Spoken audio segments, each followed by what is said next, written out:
Hey everyone, and welcome. Today we're going to talk about something called smarter movement. Sounds a little fancy, right? But really, it's just about making these small, super smart changes in how we do things every day, to look after our joints for the long haul. Let's jump right in. So let me ask you something. Ever, just go to carrying the groceries or even just stand up from your chair and ouch, you feel that little twinge in your back or your wrist or your knee? Yeah, that's a super common feeling. It's basically our body's little alarm system telling us, hey, maybe we're putting a little too much strain on things here. So what's the fix? Well, there's this fantastic concept called joint protection. And look, this is not about stopping you from doing all the things you love. Not at all. It's about being more strategic, making these tiny little tweaks to how we do stuff so we're not putting so much wear and tear on our joints.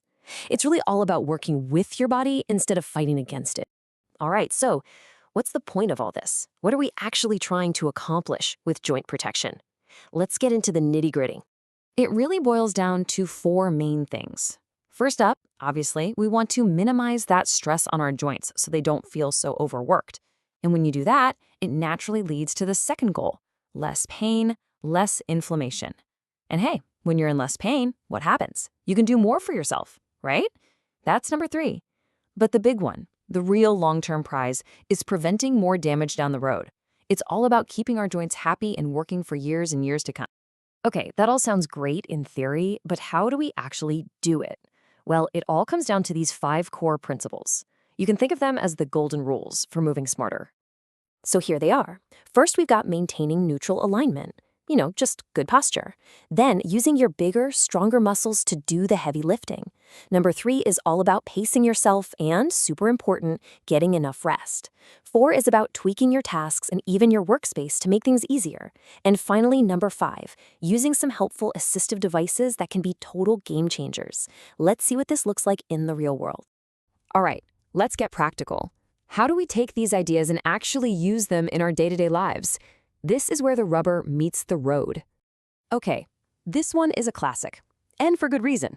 It's the perfect example of using those bigger muscles. When you bend over at the waist like that, all that pressure goes straight to your lower back. No good. But if you bend at the knees, you squat down, you're using your powerful leg muscles, your quads and glutes to do the work. Just making that one simple switch can cut the strain on your spine by, get this, up to 50%. That is a huge difference. And these ideas work for pretty much every part of your body. Think about your hands and wrists. Instead of struggling, grab a jar opener with a nice wide grip. It takes so much pressure off.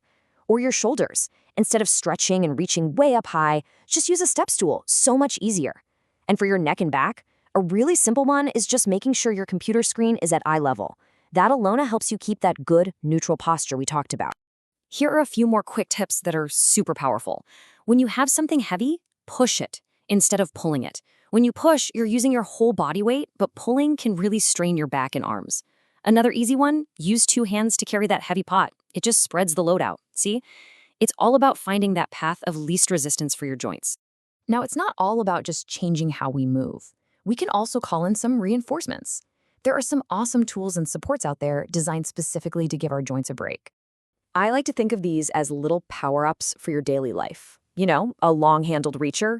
Suddenly, you don't have to strain to get something off the top shelf. Or utensils with those big, cushy handles means you don't have to squeeze so hard. These aren't just random gadgets. They are seriously smart solutions that just take the pressure off. And hey, sometimes a joint just needs a little extra help to stay in the right spot, right? That's where things like splints and braces are amazing. They basically act like an external support system. They hold a joint steady, keep it in that safe, neutral position so you can go about your day with less pain. Okay, so after all this, what's the big payoff? What do you get in the long run from making these smarter choices? Let's talk about the benefits. Look, here's the bottom line. All these little things, they really add up. When you start protecting your joints now, you're going to feel less pain, for sure. You'll actually get things done more efficiently. That means more independence. And the most important part, you're helping to head off bigger problems down the line. It's truly one of the best investments you can make in your own well-being. And listen, you don't have to go it alone trying to figure all this out. There are professionals called occupational therapists who are experts in exactly this stuff. They can actually look at your personal routines and create a plan that's totally tailored to you to help you move smarter and just feel a whole lot better. So, as we wrap this up, I want to leave you with a little challenge. Don't try to change everything all at once. That's overwhelming. Instead, just pick one thing. Seriously, what is one small change you can make today that will help protect your joints for tomorrow? Maybe it's grabbing that step stool instead of reaching, or maybe it's just adjusting your chair at your desk. Whatever it is, that one small move is an incredibly powerful first step. Thanks so much for joining me.